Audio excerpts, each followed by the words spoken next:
ikan bulet raksasa yang baru kalian lihat, itu namanya sunfish.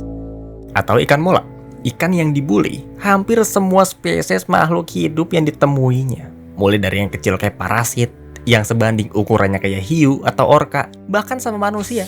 Manusia menyematkan predikat ikan terbodoh ke ikan raksasa ini. Tapi jujur, emang sepintas, ini ikan tuh kelihatan kayak ikan linglung, ngambang-ngambang gak jelas gitu. Kadang-kadang kelihatan kayak pasrah aja gitu di permukaan.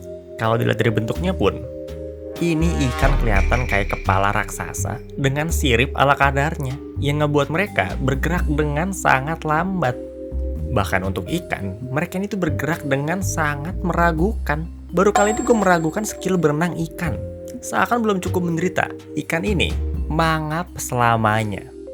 Ya, jadi dia itu nggak bisa mingkem. Sungguh makhluk hidup yang benar-benar malang. Kalau dilihat dari sudut pandang manusia tentunya. Setelah lu dengar beberapa penggambaran tadi, gue rasa ada beberapa dari lu yang mulai mikir gitu ya.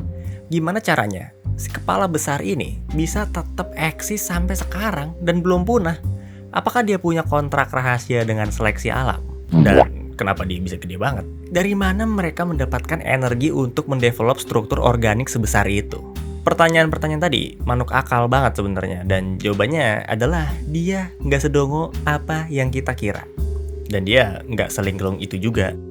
Walau menderita, hewan ini tuh kelihatan cukup fit di lautan. Mola-mola sendiri termasuk ke dalam famili Molidae. Kerabat terdekat mereka itu ikan buntel. Ya, kerabatnya juga kelihatan dongo sih. Maksud gue, dahsyat. Mola-mola sendiri tersebar di semua perairan tropis dan perairan bersuhu sedang. Di laut lepas, ada 5 jenis mola-mola yang masih belum sold out, alias masih ada dan belum punah. Semua jenis ikan mola itu termasuk gede. Dan yang paling kecil itu namanya slender sunfish, bisa tumbuh sampai semeter. Sementara yang paling gede itu ikan mola alexandrini atau giant ocean sunfish. Dan gedenya itu tuh beneran gede. Ikan mola paling gede yang manusia pernah temuin itu seberat 2.750 kg dengan panjang 3,2 meter dan tinggi 3,6 meter. Damn, ini kalau dimasak nggak habis buat 3 RW karena gak dikemakan. By the way, walaupun dia kelihatan kayak hewan purba, sebenarnya dia juga pendatang baru di dunia ini kalau dipandang pakai teori evolusi. Ikan pertama itu muncul sekitar 500 juta tahun lalu, sementara keluarga Molidae baru muncul sekitar 50 juta tahun lalu. Itu artinya, mola-mola termasuk ke dalam ikan yang baru ditambahkan ke patch bumi, masih sangat segar. Hal pertama yang muncul di kepala gua begitu lihat ikan ini adalah di mana buntutnya. Ini tuh kayak kepala doang, cok. Dia juga nggak punya buntut. Punyanya ini nih, bagian bulat di belakang badannya ini itu disebut kalvus. Kalau sirip raksasa di bagian belakang tubuhnya ini itu sebenarnya sirip anal dan punggung yang berukuran jumbo. Cukup aneh, tapi yang paling aneh dari hewan ini, dia nggak punya otot aksial. Di ikan normal, otot aksial itu ada di sepanjang tubuh mereka dan dipakai untuk menggerakin badan meliuk-liuk. Nah, gerakan meliuk-liuk ini itu tuh yang dipakai buat ikan-ikan normal untuk berenang. Jadi ini tuh kayak gerakan yang buat ngedorong badannya ke depan. Nah, kalau kagak punya aksial, gimana caranya si kepala besar ini bisa berenang atau mendorong badannya ke depan? Ternyata untuk bisa berenang, ikan mola-mola dilengkapi dengan otot besar di sekitaran sirip punggung dan anal mereka. Dengan otot besar ini, mereka bisa menggerakkan 2 sirip itu secara bersamaan, dan hal ini cukup untuk mendorong tubuh kaku raksasa mereka. Ya, mereka ini ikan yang sangat amat lurus, bener-bener lurus secara harfiah. Orang dia nggak punya otot buat ngeband badannya, gimana mau belok? Ukuran sirip anal dan punggung hewan ini itu sama, alias atas sama bawahnya seukuran. Dengan rasio sirip punggung dan anal yang seimbang, ini ikan sebenarnya lebih dekat ke punya sayap daripada punya sirip. Dan hal ini itu bener-bener aneh, karena harusnya 2 sirip ini tuh punya fungsi yang beda, seenggaknya kalau di ikan normal. Bahkan kedua sirip ini harusnya asimetrik, alias enggak sama. Nah, keanehan ini malah ngebuat fungsi sirip belakang hewan ini lebih mirip sama cara berenang makhluk-makhluk yang nggak ada hubungannya sama sekali sama ikan mola.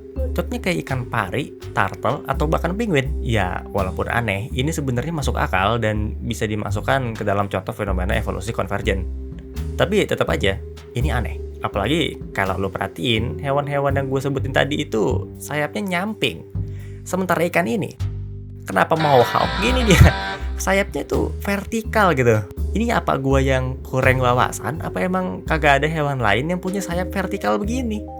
Ya pokoknya begitu deh. Nah, karena vertikal, pas berenang, mereka tuh butuh penyeimbang. Dan disinilah sirip mini di samping tubuh mereka itu bekerja. Makanya sirip dada mereka itu kecil.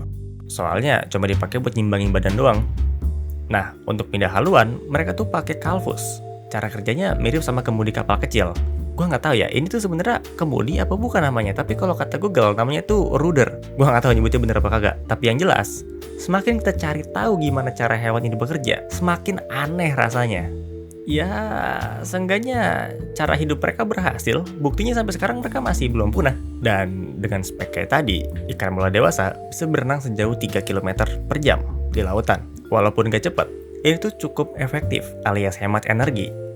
Mereka nggak perlu try hard buat berenang. Sirip gedenya itu ngasih mereka dorongan yang cukup kuat untuk terus melaju walau digerakkan dengan pelan. Pokoknya chill banget ini hewan. Hal unik lain dari ikan mola-mola adalah kalau lu sadar, dia tuh nggak punya sisik. Jadi ikan ini dilapisi sama lapisan tebal kulit yang alot, kaku, dan berminyak.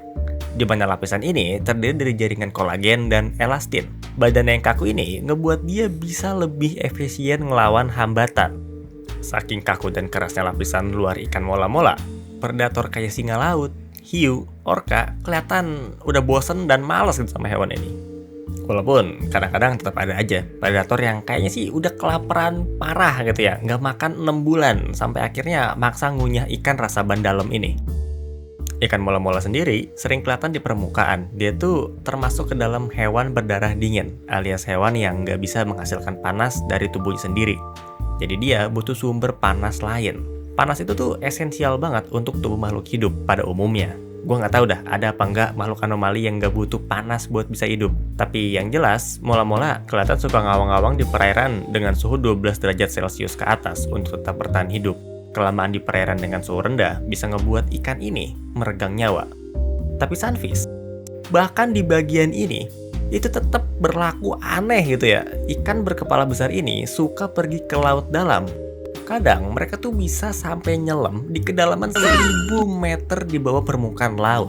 Dan semakin dalam perairan, semakin rendah juga suhunya. Di kedalaman 1000 meter sendiri, suhu perairan tuh bisa sampai 4 derajat Celcius, Pak. Pertanyaannya, ngapain ikan mola-mola mempertaruhkan nyawanya di laut dalam gitu ya? Kayak yang gue bilang tadi, ikan ini tuh bisa meregang nyawa karena kedinginan.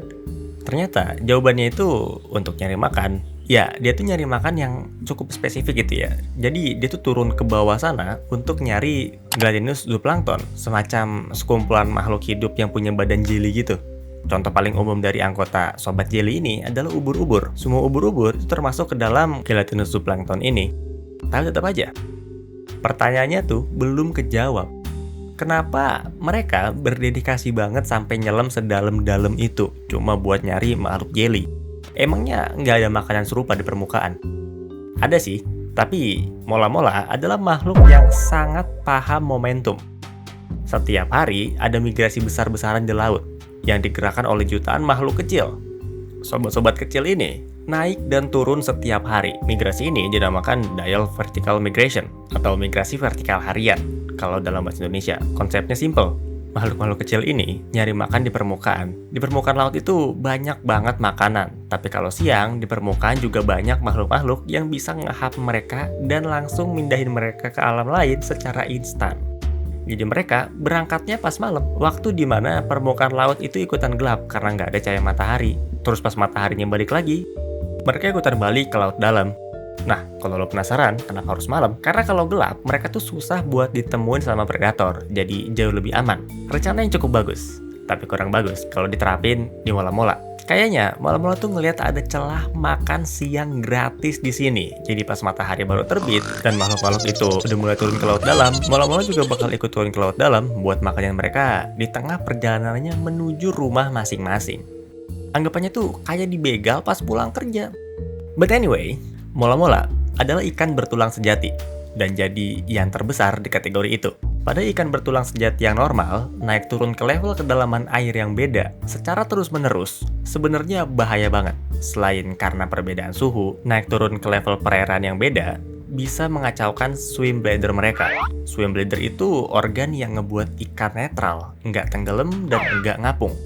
Organ ini itu bisa dibilang semacam kantung yang berisi gas. Nah, kantung ini punya syarat kedalaman untuk terus bekerja dengan baik. Jadi ikan itu punya range kedalamannya sendiri.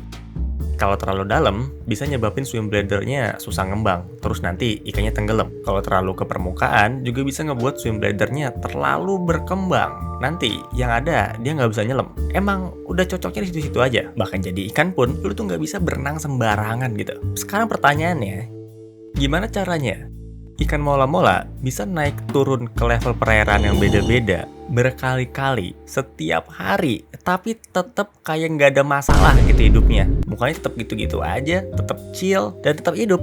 Jawabannya karena dia itu nggak punya swim bladder.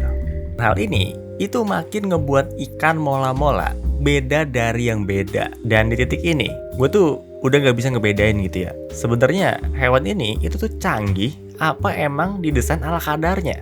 Soalnya unik aja gitu. Badan mereka ini punya komposisi yang emang ngebuat dia bakal netral di kedalaman manapun. Cara kerjanya simple. Otot dan tulang mereka bakal jadi pemberat. Sementara yang lawan pemberat itu lapisan hipodermis mereka. Nah ini itu menguntungkan banget. Mereka tuh nggak perlu mikirin tekanan air. Soalnya lapisan kulit mereka itu tuh kuat banget. Dan gak bakal berubah wujud karena tekanan. Ingat, dia ini tuh ikan spek ban karet. Jadi dia tuh aman-aman aja. Mau naik turun berapa kali juga nggak bakalan ada masalah sama daya apungnya. Cuma paling kedinginan aja. Nah, kalau mereka udah kedinginan, mereka bakal berjemur di permukaan. Dan disinilah mereka mendapatkan namanya, sunfish. Semakin gede mola-mola, semakin banyak juga panas yang bisa diserap dan dipertahankan. Artinya, semakin dalam juga mereka bisa menyelam. Salah satu alasan yang mungkin paling kuat kenapa mereka masih belum juga punah, walaupun hidup super chill dan jadi bahan bulian selautan, adalah banyaknya telur yang dihasilkan di setiap siklus bertelur. Bahkan dia jadi vertebrata dengan telur terbanyak, di mana sekali mengeluarin telur bisa sampai 300 juta telur. Damn! Itu angka yang surreal banget buat gue. Ngebaca artikel atau lihat video tentang hewan ini, itu tuh nggak jauh beda ya rasanya sama ngebaca fun fact karakter di universe Warhammer. Sama-sama brutal dan absurd. Ikan kan suka makan telur ikan lain ya. Mungkin mula-mula mikir, kalau mereka memproduksi banyak telur, predator bakal kekenyangan sebelum ngabisin semua telurnya. Makanya dia sampai ngeproduksi massal anak-anaknya itu. Anak mola-mola ukurannya tuh kecil banget, bahkan nggak sampai sesenti.